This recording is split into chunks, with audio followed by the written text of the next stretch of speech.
শ্রীকৃষ্ণের উপদেশে অর্জুনের হৃদয় আর কাঁপে না।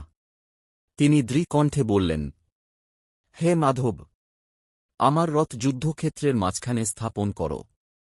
কুরুক্ষেত্রের প্রান্তরে দুই মহাবাহিনী মুখোমুখি দাঁড়িয়ে, একদিকে পাণ্ডবরা, ধর্ম ও ন্যায়ের প্রতীক, অন্যদিকে কৌরবরা, শক্তিশালী কিন্তু অহংকারে অন্ধ।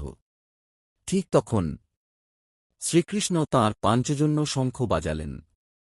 পাঞ্চজন্য শঙ্খনাদের শব্দে আকাশ বাতাস কেঁপে উঠল।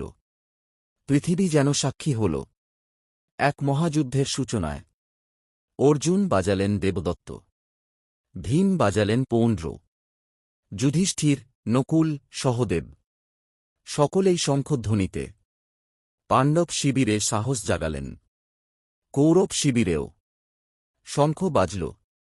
দুর্যোধন গর্জে উঠল, আজ নির্ধারিত হবে হস্তিনাপুরের ভাগ্য।